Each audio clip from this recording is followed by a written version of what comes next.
আসসালামু আলাইকুম। মাছ চাষের পরেই দেখতে পাচ্ছেন আমি যে ধানের ভিতরে আছি, এইটাই আমার মাছের প্রজেক্ট। এখন হচ্ছে এখানে আপনার থাই ব্ল্যাক রাইস ধান চাষ করা হচ্ছে। অর্থাৎ এই ধানও কালো, আপনার ধানের চাউলও কালো, ভাতও কালো। এই ধান যেদিন কাটা হবে তার থেকে প্রায় ৪ থেকে ৫ দিন পরে আবার আমার এখানে পানি উঠে যাবে, অর্থাৎ তখন আবার মাছ চাষ হবে। অর্থাৎ বছরে ৩৬৫ দিনই আমাদের জমি কাজে লেগে থাকে, অর্থাৎ ২-৫ দিন হয়তো বা রেস্ট পাই, তাছাড়া আমাদের জমিতে তেমন একটা কোনো রেস্টই দেওয়া হয় না।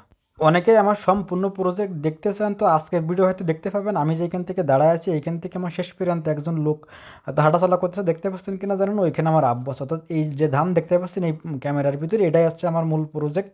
এই প্রজেক্টের কিনারাগুলো দিয়েই হচ্ছে আমার সবজি চাষ হয়ে থাকে মূলত। এখানে যা দেখতে পাচ্ছেন আমারই জমির সামনে দেখতে পাচ্ছেন নেট দেওয়া আছে, নেটের এখানে আবার আমার ছোট একটা পুকুর আছে, এখানে এখন মাছ রাখা আছে। যে মাছটা আবার এখানে যখন পানি উঠবে ধানের এখানে, তখন আবার এই মাছগুলো এখানে চলে আসবে, অর্থাৎ তখনই হচ্ছে ফ্যাটেনিং করা হবে।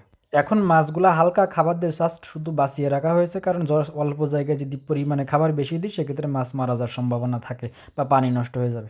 তো এখানে দেখতে পাচ্ছেন আমি দেখতেছিলাম ধানের ভিতরে তেমন কোনো পোকা লাগছে কিনা, মূলত এটাই চেক করার জন্য আমি লেবেছিলাম।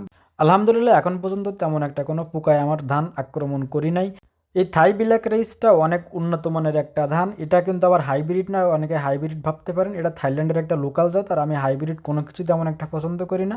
আমি যে কোনো দেশের লোকাল জিনিস নিয়ে কাজ করতে পছন্দ করি, কারণ লোকাল জিনিস যে কোনো দেশে খুব ভালোভাবে হয় বা সেটার ডিমান্ডও অনেক। আরও সুবিধা হচ্ছে লোকাল যে কোনো জাতে আপনার তেমন একটা রোগ হয় না, খুব স্বাভাবিকভাবেই হয়ে থাকে, কিন্তু হাইব্রিডটা স্বাভাবিকভাবে কিন্তু হয় না। তার পরিচর্যা লাগে এক্সট্রা অন্যভাবে, বা সেখানে খরচ অনেক বেশি হয়ে যায়। এখন এই ব্ল্যাক রাইস ধানের দামও কিন্তু অনেক, প্রায় ৩ থেকে ৪০০ টাকা পর্যন্ত হচ্ছে আপনার এর চাউলটা কেজি বিক্রি হয়ে থাকে। বা এটা ডায়াবেটিস রুগীদের জন্য অনেক উপকারী একটা খাবার, বা রুগীদের জন্য অনেক গুরুত্বপূর্ণ ভূমিকা পালন করে।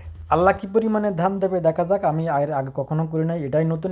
আমার এলাকায় এর আগে কেউ করে নাই, এমনকি কেউ দেখিও নাই, আমি সর্বপ্রথম করেছি। এজন্য অভিজ্ঞতা এখন বলতে পারতেছি না কী পরিমাণে ফলন হবে বা বাজারজাতের যে বিষয়টা, এটা ইনশাল্লাহ আমি ভালোভাবে করতে পারবো, কারণ আমার মার্কেটে একটা ডিমান্ড আছে, যেহেতু আমার অন্য অন্য আরও প্রোডাক্ট আছে, এটা আমি চালাইতে পারবো ইনশাল্লাহ।